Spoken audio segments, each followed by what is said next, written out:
What is up, guys? Hope everyone's having a great day. Welcome back to the Blood, Sweat and Gears YouTube channel. My name's Stingy Roger, and today I've got 5 tips that will help you from wasting your time and money when you're upgrading your bike.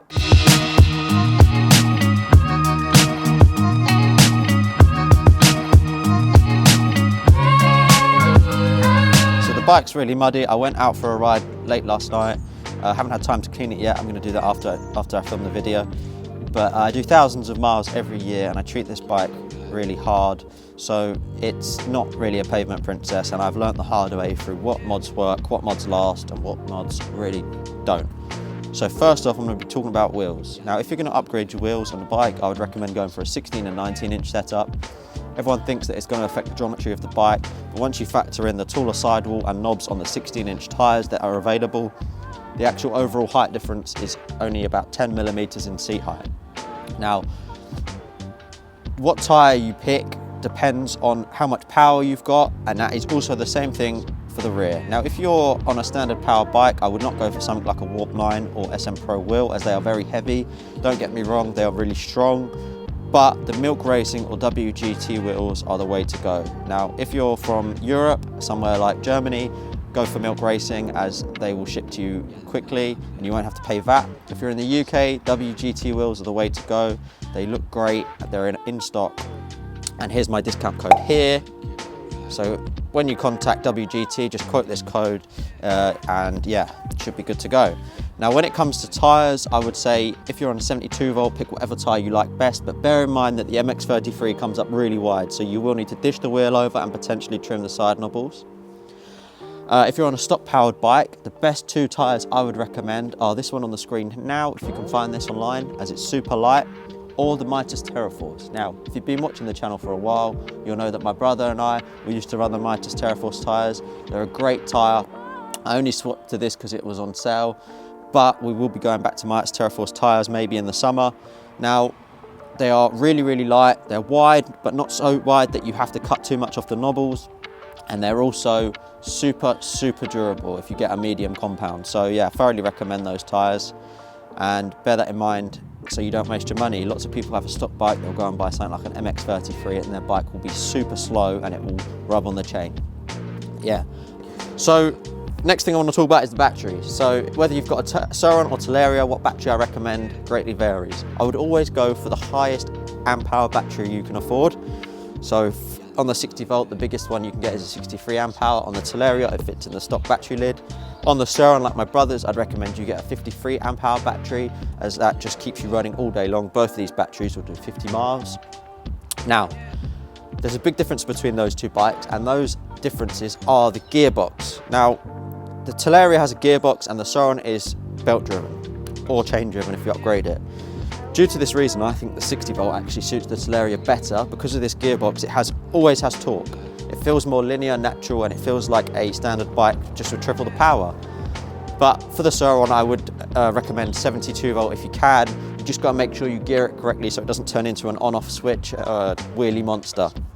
But yeah, everyone chases the peak power figures but doesn't realise that the motor can't keep up with that, and you will just melt your motor. So yeah, Talaria goes 60 volt, Surron goes 72 volt. If you disagree with me, that's fine, you're welcome to your opinions, but I have tried both and I do think that the 60 volt suits the Talaria better. So now I want to talk about the forks. Now, lots of people make the mistake of just jumping into buying super expensive Fox 40s that cost almost £2,000, or perhaps EXTs. Now, that's all well and good if you've got an older Surron or Talaria like mine, MX3, but if you've got the MX4, a good tip is to actually just get the seals changed and get a 60-pound spring put in them. Now, the Talaria MX4 comes with the Fast Ace forks, which are great forks. I have a set coming next week to test, so you'll see that on the channel if you stick around, but I wouldn't recommend upgrading the forks straight away. The Fast Ace forks actually feel pretty good, but they're just undersprung and underdamped. So if you can, save yourself hundreds or even thousands of pounds, get your forks down to a service shop, have the seals changed and a 60-pound spring put in them, and you should have a really capable, good set of forks that are a fraction of the price of an upgraded set. So the last thing on this list is power levels. You'll see a lot of numbers thrown around, 6, 8, 10, 12 kilowatts. It can all be very confusing. It was confusing for me when I first started upgrading bikes.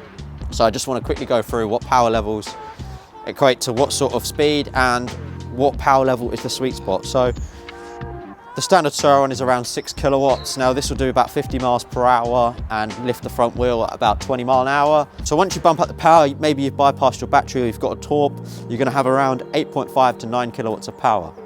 Now, this should be enough to push you just over 60 miles per hour. You'll be able to lift the front wheel around 30 mile an hour. So it's a nice sizable increase. Now, from here up, you're going to need an upgraded controller and battery. So I recommend going straight from 8 to 9 kilowatts all the way up to 12 kilowatts.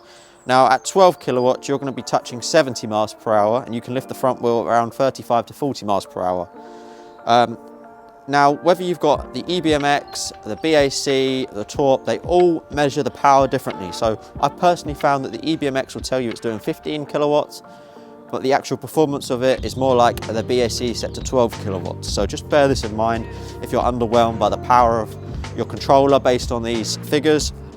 But on a 12 kilowatt bike, yeah, you should be at almost 70 miles per hour and be able to lift the wheel between 30 and 40 miles per hour comfortably.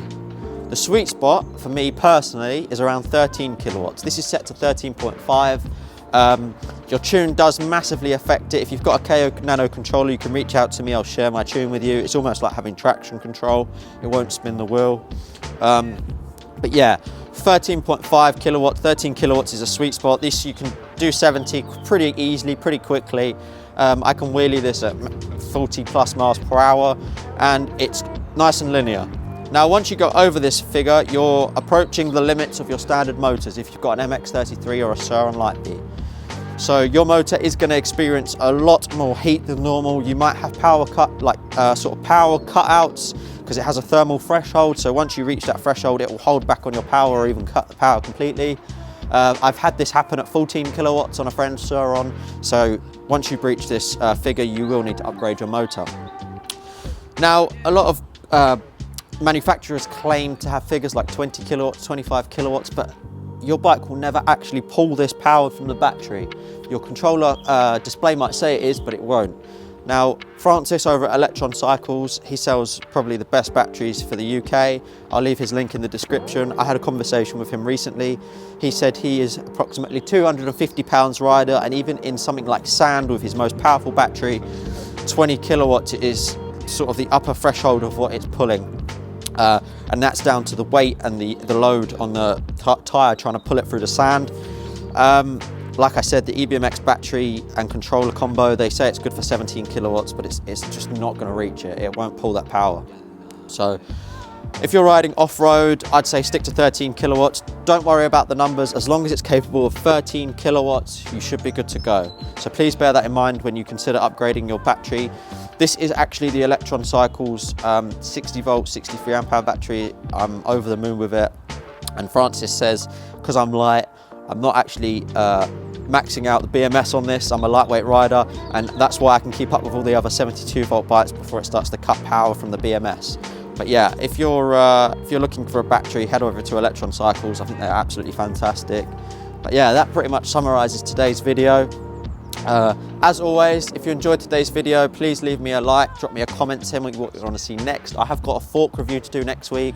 The guys over at Fast Ace are sending me some forks to test, so there'll be a good comparison as I'll test them head to head with the Bomber 58s, which I think are good. And yeah, as always, hit that subscribe button and I'll see you next week.